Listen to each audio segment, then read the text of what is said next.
आखिर कैसे हुई थी भगवान श्री कृष्ण की मृत्यु। महाभारत काल के दौरान कौरवों और पांडवों के बीच युद्ध हुआ था, जिसमें भगवान श्री कृष्ण के द्वारा अर्जुन को गीता ज्ञान दिया गया था। महाभारत के इस युद्ध में कौरवों और पांडवों के लगभग समस्त कुल का नाश हुआ और इसी के साथ ही श्री कृष्ण जी के यदुवंश का भी खात्मा हो गया था। क्या आप जानते हैं कि आखिर भगवान श्री कृष्ण की मृत्यु कैसे हुई थी? आइए आज हम बताते हैं कि आपको इसके पीछे का रहस्य है। बलराम जी के देह त्यागने के बाद जब एक दिन श्री कृष्ण जी पीपल के नीचे ध्यान की मुद्रा में बैठे हुए थे, तब उस क्षेत्र में एक जरा नाम का बेहलिया आया हुआ था। जरा एक शिकारी था और वह हिरण का शिकार करना चाहता था। जरा को दूर से हिरण के मुख के समान श्री कृष्ण का तलवा दिखाई दिया। बेलिए ने बिना कोई विचार किए वहीं से एक तीर छोड़ दिया, जो कि श्री कृष्ण के तलवे में जाकर लगा। जब वह पास गया तो उसने देखा कि श्री कृष्ण के पैरों में उसने तीर मार दिया है। इसके बाद उसे बहुत पश्चाताप हुआ और वह क्षमा याचना करने लगा।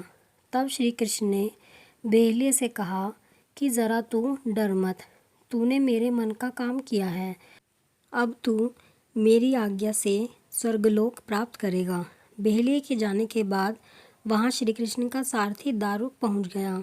दारुक को देखकर श्री कृष्ण ने कहा कि वह द्वारिका जाकर सभी को यह बताए कि पूरा यदुवंश नष्ट हो चुका है और बलराम के साथ कृष्ण भी स्वधाम लौट चुके हैं। अतः सभी लोग द्वारिका छोड़ दो, क्योंकि यह नगरी अब जलमग्न होने वाली है। मेरी माता पिता और सभी प्रियजन इंद्रप्रस्थ को चले जाएं। यह संदेश लेकर दारुक वहां से चला गया। इसके बाद उस क्षेत्र में सभी देवता और स्वर्ग की अप्सराएं, यक्ष, किन्नर, गंधर्व आदि आए और उन्होंने श्री कृष्ण की आराधना की। आराधना के बाद श्री कृष्ण ने अपने नेत्र बंद कर लिए और वे सशरीर ही अपने धाम को लौट गए। श्रीमद् भागवत के अनुसार जब श्री कृष्ण और बलराम के स्वधाम गमन की सूचना इनके प्रियजनों तक पहुंची, तो उन्होंने भी इस दुख से प्राण त्याग दिए। देवकी, रोहिणी, वसुदेव, बलराम जी की पत्नियां, श्री कृष्ण की पटरानियां आदि सभी ने शरीर त्याग दिए। इसके बाद अर्जुन ने यदुवंश के निमित्त पिंडदान और श्राद्ध आदि संस्कार किए। इन संस्कारों के बाद यदुवंश के बचे हुए लोगों को लेकर अर्जुन इंद्रप्रस्थ लौट आए। इसके बाद श्री कृष्ण के निवास स्थान को छोड़कर शेष द्वारिका समुद्र में डूब गई। श्री कृष्ण के स्वधाम लौटने की सूचना पाकर सभी पांडवों ने भी हिमालय की ओर यात्रा प्रारंभ कर दी थी। इसी यात्रा में ही एक एक करके पांडव भी शरीर का त्याग करते गए। अंत में युधिष्ठिर सशरीर स्वर्ग पहुँचे थे।